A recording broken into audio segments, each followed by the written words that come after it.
औलाद तैयार कैसी की हमने। जो औलाद नमाजी नहीं है वो क्या इसाले सवाब करेगी।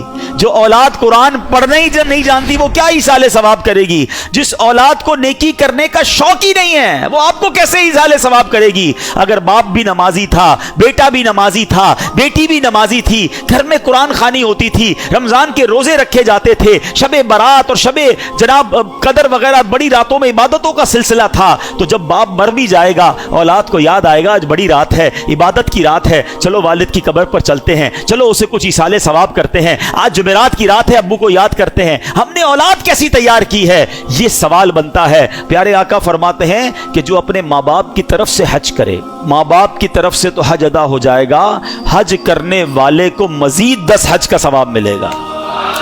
यानी हमारा भी लॉटरी है ना, माँ बाप को तो सवाब मिलेगा ही मिलेगा, मल्टीप्लाई बाय होकर 10 हमें भी मिलेगा। अब अगर ये हदीसें पढ़ी होंगी तो बच्चा जब हज करने जाएगा तो माँ बाप याद आएंगे ना, कौन ना माँ बाप को कौन याद करेगा। एक और जगह प्यारे आका फरमाते हैं जब तुम में से कोई नफल खैरात करना चाहे ना, कभी कभी होता है किसी मस्जिद में पैसे डाल रहे हैं, किसी गरीब को देना है, किसी की मदद करनी है, ये तो सवाब तो मिलेगा।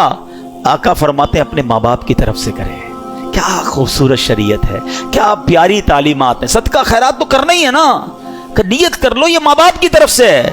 नबी पाक फरमाते हैं इसका सवाब उन्हें मिलेगा और खैरात करने वाले के सवाब में भी कोई कमी नहीं आएगी। तुम्हें भी सवाब मिलेगा, माँ बाप को भी मिल जाएगा। सच बताओ जब माँ बाप को कोई बेटा रोज सवाब पहुंचाता होगा उनकी रूह कितनी कब्र में खुश होती होगी। बेटे ने जोहर पढ़ी है तो दुआ की है, असर पढ़ी है तो दुआ की है, थोड़े पैसे खर्च किए हैं तो सवाब पहुंचाया है, जुम्मा हुआ है तो कब्र पर आकर यासीन सुना कर गया है, उम्रे पर गया है तो मेरे नाम का उम्रा किया है, हज पर गया है तो मुझे नहीं भूला, मजार पर गया है तो मुझे याद किया है, किसी गरीब की मदद की है तो मुझे याद किया है, मेरे मरहूम मेरे मरने के बाद मेरे रिश्तेदारों का भला कर रहा है। ये वो काम है जो करके हम अपने मरहूम वालिदैन की रूह को खुश कर सकते हैं। और वो बेटा जो नमाज ना पढ़ता हो, वो बेटा जो लोगों के माँ बाप को गालियां देता हो, लोग इसकी वजह से इसके माँ बाप को गाली देते हो, बताओ उनके माँ बाप की रूह कितनी उनसे नाराज होगी।